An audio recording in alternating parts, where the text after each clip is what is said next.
Hey guys, Smatterchu here. And while this isn't a specific Second Amendment type video, you'll see how it ties in here shortly.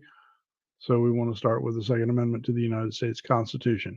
A well-regulated militia being necessary to the security of a free state, the right of the people to keep and bear arms shall not be infringed. I am Smatterchu, and this episode is brought to you by my fat ass. So I've been having some mic issues. Hopefully this will come through okay for you guys out there.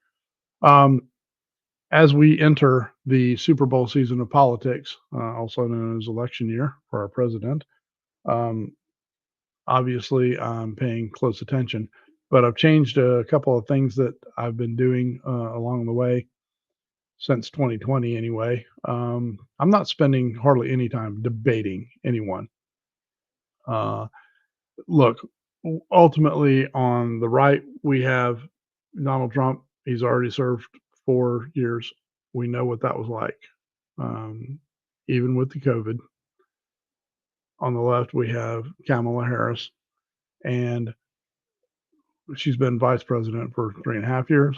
Um, so any of the stuff that she's talking about, oh, we're going to deal with this, and we're going to deal with that, and we're going to do this on day one, blah blah blah. She's running as if she's running against an opponent for the first time, as if like we don't have a track record for her, which is to me kind of absurd. That some people still refuse to see that, or they think that she's doing such a fine job with the tasks that she's been granted to do. So anyway, bottom line is I'm not trying to even strengthen my case or trying to bring anybody else from the outside or from the left over to the right. If you're in the middle, if you've been living under a rock for the last 7 years and you need help, you need to get now you want to start gathering information on who is for what and what you stand for. I really don't know what to tell you. I would advise that you completely stay out of the process because you're only going to muddy the waters. That's my opinion. We welcome yours. Um, and here's another thing. And again, feel free to comment on this if you want, but don't look for me to rebut it or even make an argument. These are just my observations in the way I see things in today's political climate. Um, but you really have this cry from the left of Donald Trump will ruin our democracy. Well, we got a couple of problems there. So, first of all, we're not a democracy. We're a constitutional republic that uses democratic processes. And yes, I'm fully aware that we do not directly vote for the president of the United States.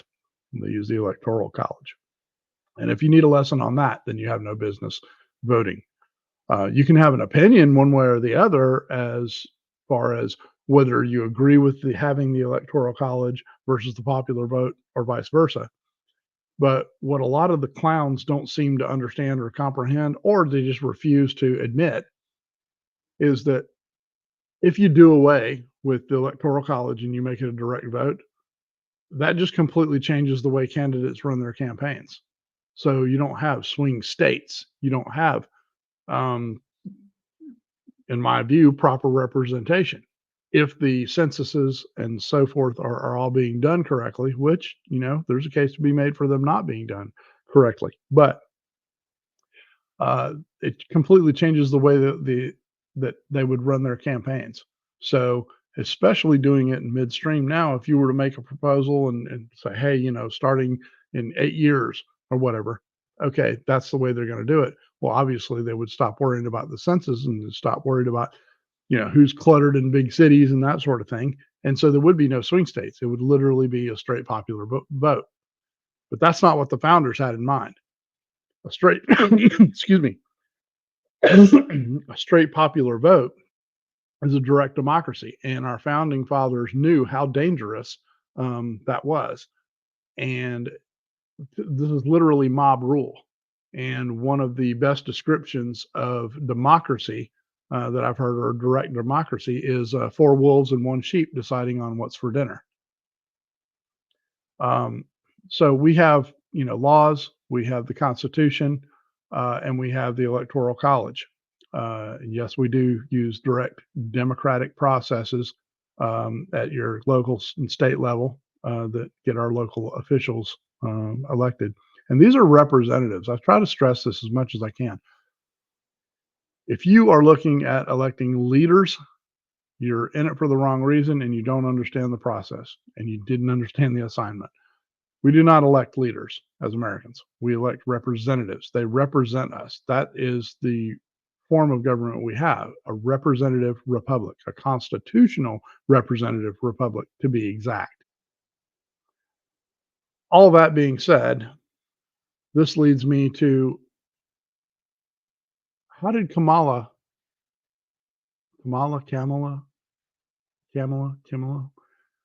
how did she get where she's at? Who voted her there? All of a sudden we're go Joe, go Joe, go Joe, and then whoop, drop hot potato. Now Kamala's our girl. Did any of you clowns vote for her? Did any of you participate in any type of event that allowed you to vote her as your candidate? Where's the concern for democracy now? What part of democracy was involved in that process? You really have to be honest with yourself and ask yourself that. And if you're the kind of person that basically will just completely make an excuse, well, there was this and that and this and that. No, there's a constitutional process. There are processes laid out that have to be followed. So, look, again, I'm not even trying to convert anybody. But I'll never miss an opportunity to point out the complete hypocrisy of the left screaming about democracy this, democracy that. And you didn't even use a democratic process to elect your candidate. I'm sorry. You're just, that's un-American. So now back to where the 2A part comes in. Our southeast parts of Florida, Georgia. I'm in Georgia. I'm okay. Didn't receive any property damage. We got a lot of rain and there was some trees down and that sort of thing. Some people lost power. But the people, prayers and God be with you folks in the Carolinas, Tennessee, hell, even in downtown Atlanta. I'm not that far from Atlanta, but it completely missed me and it nailed Atlanta. We've got this looming strike coming up for the shipyards and the truckers. I watched a video on social media today that kind of laid it out pretty well and how this is a perfect storm.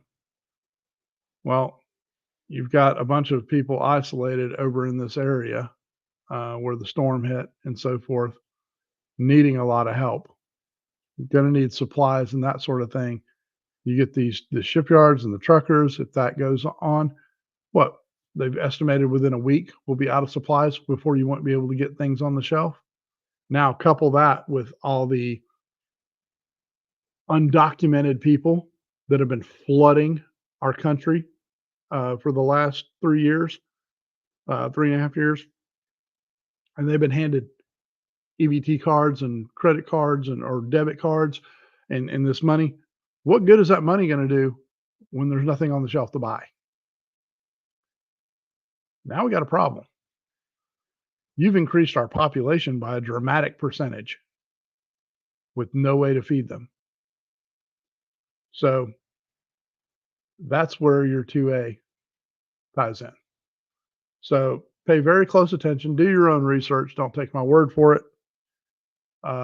In the event that martial law or something like that is called, I would advocate you get with your neighbors, make sure everybody's on the same page, watch each other's property, watch each other's stuff, get with your local sheriff, make sure he's on board with supporting and honoring his oath to the Constitution that he had to take. Um, because if he's not, then you're in a bad way. At this, I can't tell you how many times I've stressed to my extended family um, over the past couple of years in the event with things heading this way, there's going to be some sort of catastrophic type event, and you're not going to be prepared for it. Whether that be spare water, food, but you're going to need a way to protect it. You're going to need people to watch over it and ultimately defend it. So I won't go into too much more of that other than just use your imagination as to how it ties into 2A. But the people that think your food comes from Publix or Kroger or Whole Foods Market, they're the ones that are in for the biggest shock. For those of you who know a little something about how to grow your own stuff, for those of you down here in the South, hunting is big.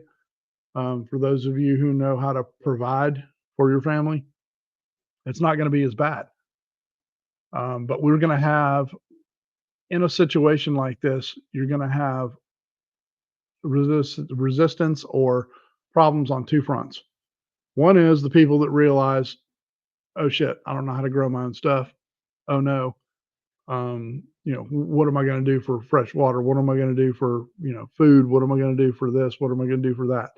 Electricity. If you can't live without electricity, if you hadn't figured out a way to live without electricity, look, man, I'm telling you, for a lot of people down here in the Southeast, especially, the flood is definitely a bad situation. But otherwise, if you just, you know, take everything off the shelf and you knock the grid out, that's an inconvenient camping trip for some of us. And I hate to tell you, but I've been telling people for the last 10 years, prepare. Prepare yourself for a situation like this. Well, that's only one front. Now you've got the undocumented population as well. And these people don't even hesitate about following our laws because they didn't follow our laws to begin with. They came in here breaking our laws. They're from different cultures. You've seen the news reports. You know what's some of the. I'm not even going to go into any of all that. But having served in the United States military and been over in some third world countries, um, they came from a different place. They don't think like you do. Don't expect them to have any kind of consideration. They're here. They think they've made it to the promised land. And what's yours is theirs. Believe the hype. I hope I'm wrong.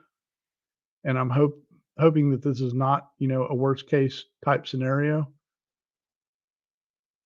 But I think it's important to get this information out again. Find somebody who's able to supply you with what you need to get by in a rough event. I don't know what else to tell you. May God have mercy on us all because it's our own fault we've allowed this to happen. I know my account is pretty small here, and I'm not that concerned about that. I just need to know that I'm at least doing some part in putting out some information.